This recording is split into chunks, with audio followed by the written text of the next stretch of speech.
Oggi, cari ragazzi, andiamo a vedere come si riconosce il getto secondario sulla pianta della zucchina, perché c'è da toglierlo, e vediamo anche come si toglie e quali sono i tre motivi principali per cui conviene toglierlo. La pianta della zucchina, osserviamola un attimo, ha il suo apparato radicale superficiale non troppo profondo, il suo tronco principale forte e robusto e il suo germoglio centrale. Dal germoglio centrale nasceranno sempre le foglie nuove, le piccole zucchine con i fiori femminili che quando si apriranno verranno impollinati dai fiori maschili e quindi la zucchina potrà crescere su, bella, fresca e rigogliosa, come questa qui. Quando passiamo a raccogliere le zucchine osserviamo sempre la pianta, monitoriamola. Se vediamo ad esempio delle foglie che iniziano a diventare un po' bianche potrebbe essere l'oidio, una patologia fungina. Se invece ci sono degli insetti neri che attaccano subito i fiori maschili, questo che sto toccando qua, allora sono gli afidi.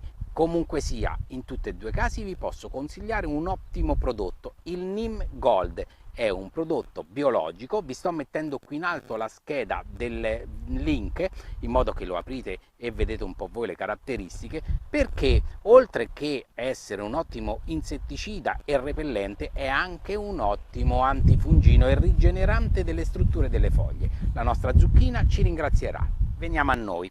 Ci sono sulla pianta delle zucchine molto spesso la nascita di getti laterali, anche chiamati cacchioni. Questi getti secondari che nascono lateralmente alla pianta della zucchina vanno sempre eliminati e vi avevo dato tre buoni motivi. Il primo è che loro crescono sì e fanno anche le zucchine come vediamo qua, ma fanno delle zucchine un po' più piccoline. E perché? Perché crescendo lateralmente qua la circolazione linfatica è minore rispetto al germoglio principale e la zucchina è sempre più piccolina e di brutta pezzatura, spesso diventa gialla, quindi non cresce e comunque a volte è molto amara. Occorre eliminarlo perché ruba energie al germoglio principale. Noi è questo qua che dobbiamo lasciare, quello che ci interessa è questo, quello che cresce bene e farà le zucchine di ottima pezzatura, belle, dolci e succose. La terza motivazione è che se lui cresce inizia davvero a diventare un impianto troppo folto e la zucchina invece vuole aria e luce per crescere bene e non avere troppe malattie. Ecco che eliminandolo lasciamo solamente il tronco principale e questi problemi li abbiamo evitati. L'eliminazione avviene nello stesso modo dell'eliminazione delle foglie. Le foglie, avevamo detto, si tagliano a circa un centimetro e mezzo rispetto al tronco della pianta. In questo modo qua, lo avevamo detto nel video precedente. E la stessa cosa vale per il germoglio secondario.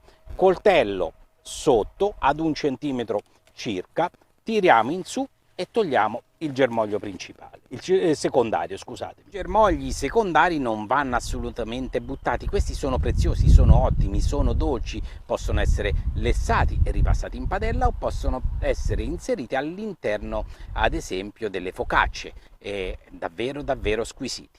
Allora ragazzi, io chiudo qui, mi vado a rimettere la maglietta da lavoro perché questa era giusto per fare le riprese, una maglietta bianca in campagna si sporcherebbe subito.